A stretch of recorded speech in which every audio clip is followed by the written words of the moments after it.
कहाँ चले? सबरी की कुटिया।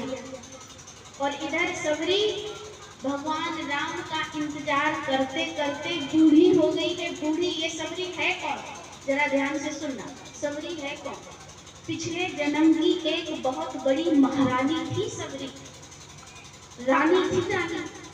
एक बार कुंभ मेला पड़ा, एक बार कुंभ मेला पड़ा तो राजा का शिविर कुंभ मेले में लगा। अब कोई राजा आया है ना, राजा आया है ना, राजा का परिवार आया है तो बड़ी व्यवस्थाएं, बड़ी व्यवस्थाएं। सैनिक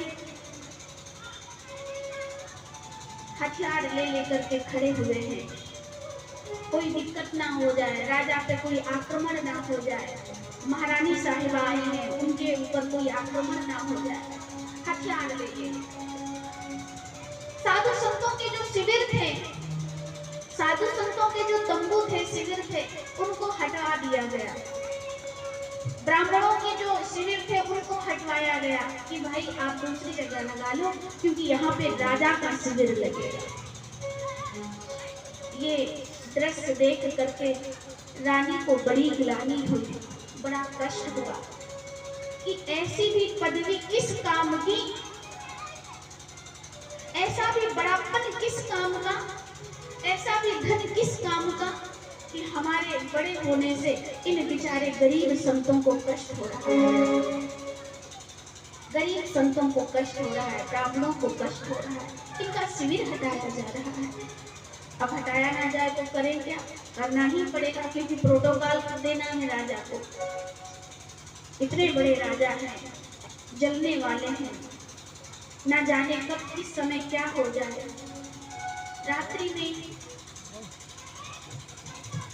एक दिन महारानी ने अपने पति से कहा, स्वामी मैं कुंभ मेले में तो आई हूँ, अपने शिविर से बैठ के सबका दर्शन भी करती हूँ, लेकिन सभी का दर्शन नहीं हो पाता।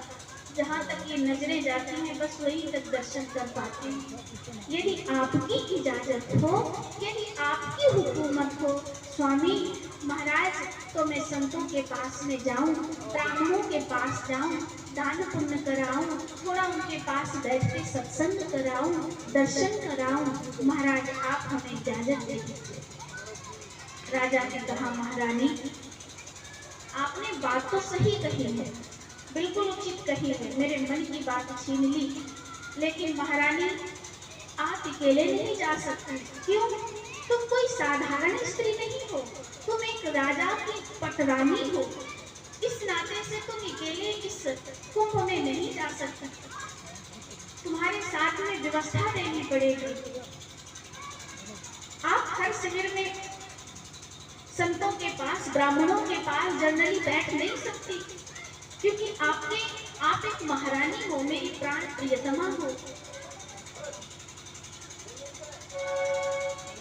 रानी ने कहा, महाराज तो क्या मैं संतों के दर्शन नहीं कर पाऊंगी?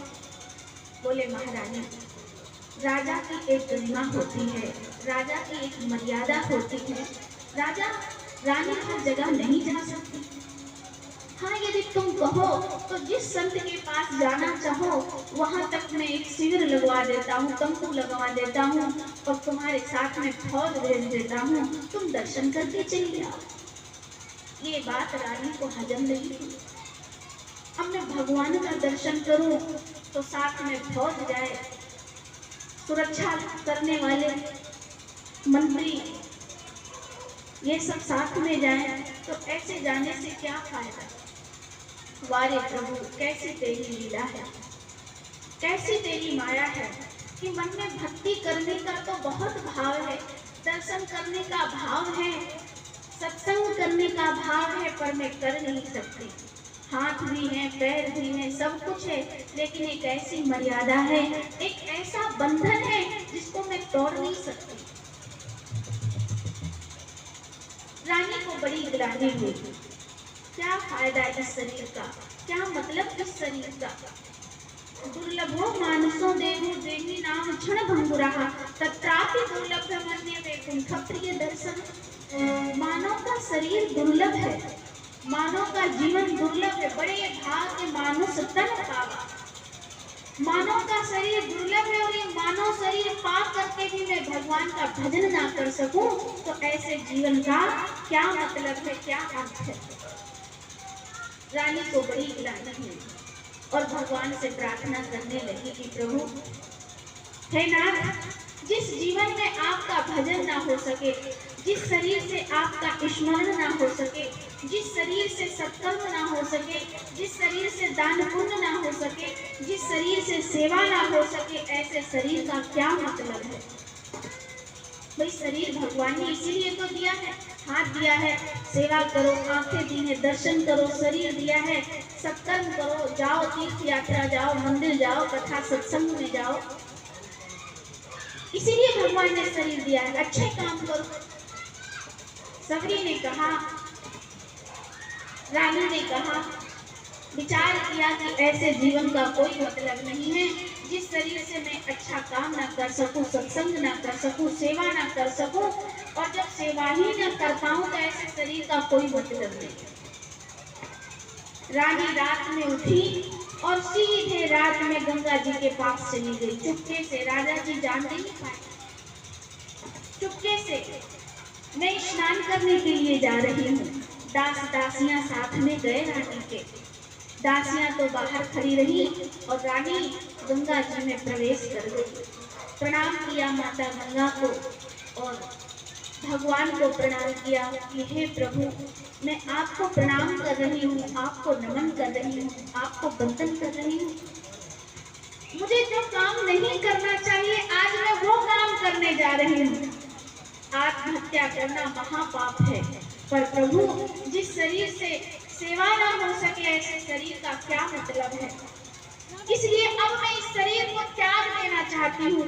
हे दीनानाथ, हे दयालु, हे दया के सागर, अगला जन्म जब देना तो किसी गरीब के घर में जन्म दे देना। ऐसी कृपा करना कि आपका भजन ना छूटे, मैं रात दिन आपका भजन कर सकूं, ऐसा शरीर देना, ऐसी जगह जन्म देना। रानी ने ये कहा और डुबकी लगाई। सदा सदा को चली गई रानी। दास दासियां चिल्लाने लगे, रानी डूब गई, रानी डूब गई। गोताखोरों ने डुबकी लगाई, रानी को ढूंढ करके, राजा बहुत व्याकुल हुए, रानी को ढूंढ करके निकाला गया पानी से, लेकिन रानी तो कब की चली गई। शरीर मिला पर रानी नहीं। और वही रानी, वही महारानी आज कहाँ जन्मी आगे? सबर के यहाँ। भीलों के राजा है सबर, भीलों के राजा है सबर। सबर के यहाँ पे जन्मी और बेटी जन्मी है तो बड़ी खुशियां मनाई गई, क्योंकि सबर के यहाँ पे बेटियां नहीं थी। बड़ी खुशी थी, बड़ी खुशियां मनाई गई कि बिटिया जन्मी है। कहीं कहीं तो बिटिया जन्मती है ना तो ऐसा मुंह फुला लेते हैं घर वाले जैसे कोई मुसीबत पैदा हो गई हो। कुछ लोग मनाते हैं भगवान हमारे बेटी ना हो बेटा हो, बेचारी बहू में घबराती रहती है कि बेटा हो बेटी ना हो। लेकिन हमारे संतों ने कहा है कि जिस कोख से बेटी होती है उसी कोख से बेटा होता है।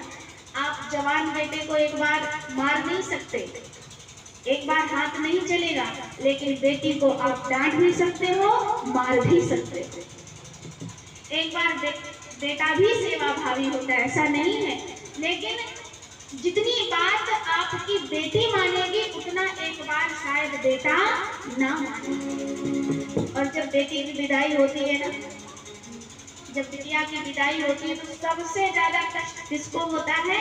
बाप को, क्योंकि सबसे ज्यादा ख्याल बाप का रखने वाली पत्नी के बाद में कौन है? बेटी। कोई भी बाप को डांट नहीं सकता, एक मर्यादा होती, पत्नी भी नहीं डांट सकती, बेटा भी नहीं डांट सकता, बहू भी नहीं डांट सकती, लेकिन बेटी लड़ सकती है। ऐसे नहीं खाओगे, दवा खानी पड़ेगी, रोटी खानी पड़ेगी, एक बार नहीं 3 बार खाना पड़ेगा। डॉक्टर ने बताया है ये बेटी कर सकती है। तो सबसे ज्यादा बेटी के लिए ही बाप होता है। बेटा तो एक कुल को तारता है, पर बेटियां दो दो कुलों को तार देती है। उनके ऊपर दो कुलों का भार होता है। प्रेम से बोलो राधे राधे। बेटों का है मान जगत में, बोले हरि बोल हरि हरि हरि बोल, केशव माधव गोविंद।